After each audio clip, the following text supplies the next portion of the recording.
रिश्तों में वही रिश्ता सबसे अच्छा होता है जो किसी गलती के बाद हल्की सी मुस्कुराहट और थोड़ी सी माफी के साथ ही पहले जैसा हो जाता है। जो आपसे जलते हैं उनसे घृणा कभी ना करें, क्योंकि यही तो वे लोग हैं जो यह समझते हैं कि आप बेहतर हैं। जब समय आपके विपरीत चल रहा हो तो शांत रहना सबसे बेहतर है। जो होने वाला है वह होकर ही रहता है, और जो नहीं होने वाला वह कभी नहीं होता। ऐसा निश्चय जिनकी बुद्धि में होता है उन्हें चिंता कभी नहीं सताती है। गीता में लिखा है, जब भक्ति में मन लगने लगे तो समझ लेना आपने भगवान को नहीं, भगवान ने आपको चुना है। कोई कुछ भी बोले, स्वयं को शांत रखो। धूप कितनी ही तेज हो, समुद्र सूखा नहीं करते। कान भरने वालों से हमेशा सावधान रहे, यह अच्छे अच्छे रिश्तों को बिगाड़ देते हैं। किसी के साथ दुख बांट पाना भी एक तरह का सुख है। योग्यताएं कर्म से पैदा होती हैं। जन्म से हर व्यक्ति शून्य होता है। उस आदमी से सावधान रहो जो बात नहीं करता, और उस कुत्ते से जो भगता नहीं है। इस जगत में सत्य से भी बड़ा सत्य प्रेम है, और जिसके प्रति प्रेम है उसके प्रति असत्य होना मुश्किल है। पूरी दुनिया की सबसे खूबसूरत जोड़ी मुस्कुराहट और आंसू है। इन दोनों का एक साथ मिलना मुश्किल है, लेकिन जब यह दोनों मिलते हैं वह पल सबसे खूबसूरत होता है। जब समंदर में कश्ती लेकर आ ही गए हैं तो अब तूफानों से क्या डरना। प्रभु का रास्ता बड़ा सीधा है और बड़ा उलझा भी। बुद्धि से चलो तो बहुत उलझा, और भक्ति से चलो तो बड़ा सीधा। विचार से चलो तो बहुत दूर, और भाव से चलो तो बहुत पास।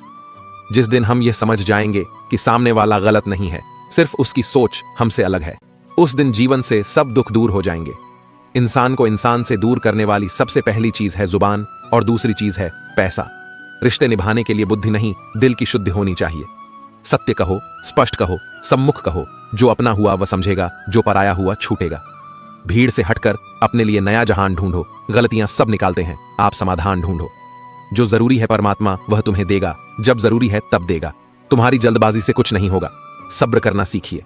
सत्य कभी दावा नहीं करता कि मैं सत्य हूं, किंतु झूठ हमेशा दावा करता है कि केवल मैं ही सत्य हूं। किसी का मन और मौन बहुत कम लोग ही समझ पाते हैं। नियत साफ और मकसद सही हो तो यकीनन किसी ना किसी रूप में ईश्वर भी आपकी मदद करते हैं। जब ऊपर वाला आपसे कुछ वापस लेता है तो यह मत सोचो कि उसने आपको दंड दिया है। हो सकता है कि उसने आपका हाथ खाली किया हो। पहले से कुछ बेहतर और अच्छा देने के लिए रिश्ते हो या रास्ते जब तक ठोकर नहीं लगती है तब तक अपनी सही जगह का ज्ञान नहीं हो पाता है।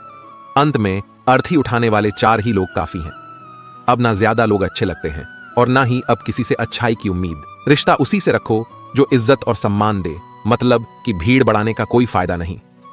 बदनामी का डर तो सिर्फ उसे होता है जिसमें नाम कमाने की हिम्मत नहीं होती। श्री कृष्ण कहते हैं, उन्हें छोड़ देना ही उचित है जो आपके होने का मूल्य ना जानते हो। नसीब से मिलते हैं दिल से रिश्ते निभाने वाले, वरना हम सफर पाकर भी ना जाने कितने लोग उदास हैं। सब लोग कहते हैं सीता और द्रौपदी के कारण हुई रामायण और महाभारत।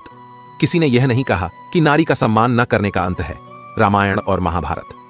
जिस इंसान को गुस्सा ज्यादा आता है वह अंदर से उतने ही नर्म और इमोशनल स्वभाव के होते हैं, और साथ साथ इनकी तर्क शक्ति भी बहुत तेज होती है।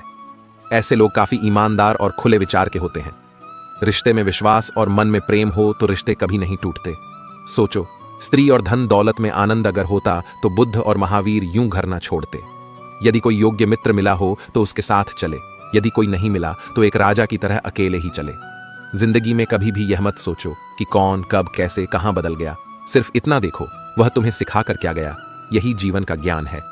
पीड़ाएं केवल दुख नहीं देती, ध्यान भी देती हैं। अगर आप अपने अवचेतन मन में यह डालते हैं कि आपको बस 3 घंटे बाद उठना है, भले ही 2 दिन से आप सोए ना हो, लेकिन 3 घंटे के बाद तरोताजा फील करते हुए आप नींद से उठ जाएंगे। जवानी तुम संसार को देते हो और बुढ़ापा परमात्मा को। तुम्हारे देने से पता चलता है कि मूल्य किसका है। जवानी तुम व्यर्थ को देते हो और बुढ़ापा सबसे मूल्यवान को। जब शक्ति होती है तब तुम गलत करते हो, और जब शक्ति नहीं होती तो तब तुम कहते हो कि अब अच्छा करेंगे। स्वयं विचार करें। अगर आप दूसरों के विचारों से अपनी जिंदगी चला रहे हैं तो एक दिन आप खुद को एक पिंजरे में पाएंगे। अगर कोई रास्ता आपको डरा रहा है तो समझ लेना आगे बहुत बड़ी सफलता आपका इंतजार कर रही है। मछलियां भी खुश हो गईं, यह जानकर आदमी भी आदमी को जाल में फंसाने लगा है। जीवन एक रेलगाड़ी है, जब तक चलती रहती है लोग आते जाते रहते हैं। कभी तेज चलती है, कभी धीमी चलती है, कभी स्टेशन पर रुकती है। कुछ नए लोग आते हैं, कुछ पुराने उतर जाते हैं, पर सफर चलता रहता है। जब आखिरी स्टेशन आता है सब उतर जाते हैं, कोई साथ नहीं रहता। इसी का नाम जीवन है। जब अच्छा समय नहीं रहा तो बुरा भी नहीं रहेगा। इंसान का कुछ समझ नहीं आता। इंसान अपने बच्चों का जन्मदिन बनाने के लिए किसी बेजुबान का मरण दिन बना देता है। कभी कभी मन को मना लेना ही बेहतर होता है। हर जिद हमें खुशी नहीं देती। स्त्री हठ के समक्ष सब बेबस है। अगर पत्नी किसी बात के लिए हट कर दे तो दुनिया का कौन सा पति अपनी पत्नी के हट को इनकार कर सकेगा। और तो और हमारे रामचंद्र जी महाराज को ही देखिए। सीता जी ने कहा, मैंने सुवर्ण मृग देखा है, मुझे वही मृग चाहिए। अब सुवर्ण मृग तो कोई होता नहीं, इतनी समझ तो गुरु मां एक बालक को भी होती है, एक साधारण व्यक्ति को भी होती है। लेकिन जानकी जी ने कहा कि सुवर्ण मृग मैंने देखा है और वह मुझे चाहिए। श्री राम के बार बार समझाने पर भी उन्होंने हठ नहीं छोड़ा। श्री राम को तो फिर उस मायावी मृग के पीछे जाना ही पड़ा। कैकेयी तो स्त्री हठ का सब बड़ा उदाहरण है। उसने अपने पति से हठ किया कि राम को 14 साल का वनवास दो और मेरे पुत्र भरत को राजगद्दी पर बिठा दो।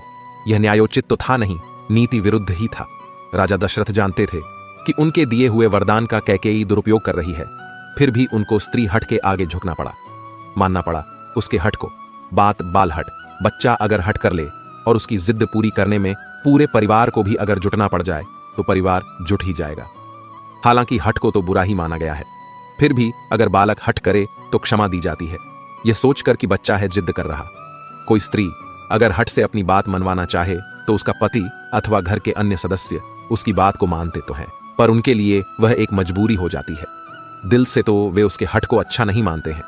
आप जैसा करते हैं वैसा ही फल मिलता है। अक्सर आपने कुछ लोगों को हमेशा परेशान रहते देखा होगा। वे किस बात से परेशान हैं इसका अंदाजा लगाना सबके बस की बात नहीं, क्योंकि वे अपनी चिंता दूसरे से साझा भी नहीं करते हैं।